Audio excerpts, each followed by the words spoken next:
सौभाग्यशाली तोता। बहुत समय पहले की बात है।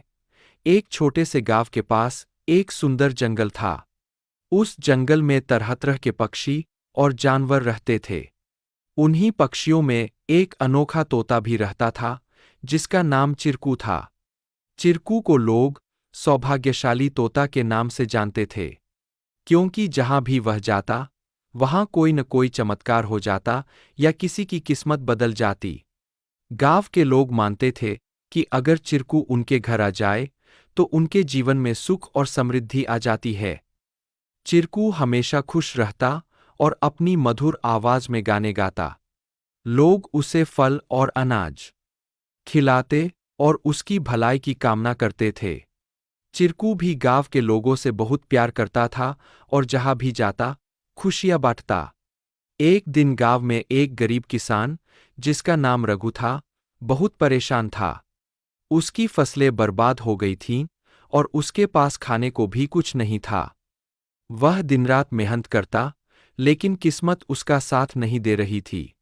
एक दिन रघु ने गांव के लोगों से चिरकू के बारे में सुना और सोचा कि शायद यह सौभाग्यशाली तोता उसकी भी मदद कर सकता है।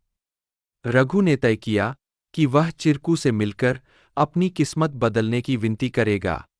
अगले दिन वह जंगल की ओर चल पड़ा और चिरकू को खोजने लगा। बहुत ढूंढने के बाद उसे चिरकू एक पेड़ की डाल पर बैठे हुए मिला। रघु ने बड़े ही आदर के साथ कहा। चिरकू ने रघु की बातें ध्यान से सुनी और उसकी आंखों में दया उमड़ आई।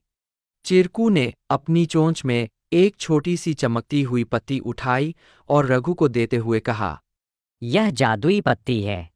इसे अपनी जेब में रख लो और जब तुम अपने खेत में काम करने जाओ तो यह पत्ती तुम्हारी किस्मत बदल देगी। रघु ने धन्यवाद कहा और वह पत्ती लेकर अपने घर लौट आया। अगले दिन वह अपने खेत में काम करने के लिए गया। जैसे ही उसने खेत में जुताई शुरू की, अचानक से बारिश होने लगी। उसकी सूखी जमीन हरी भरी हो गई और थोड़े ही समय में उसकी फसलें लहलहा उठीं। रघु की मेहनत सफल हुई और उसकी किस्मत सच में बदल गई। अब रघु के पास भरपूर अनाज था और वह फिर से खुशहाल जीवन जीने लगा। उसने गांव के लोगों को चिरकू की बुद्धिमानी और उसके द्वारा दी गई जादुई पत्ती के बारे में बताया। सभी लोग चिरकू की प्रशंसा करने लगे और उसे और भी अधिक प्यार देने लगे। लेकिन चिरकू ने रघु को एक बात कही थी।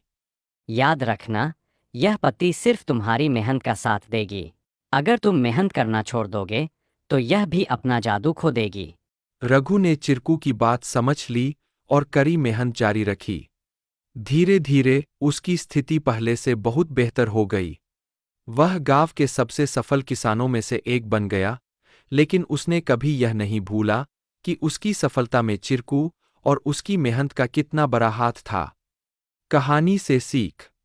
इस कहानी से हमें यह सीख मिलती है कि किस्मत भी उन्हीं का साथ देती है जो खुद मेहनत करते हैं।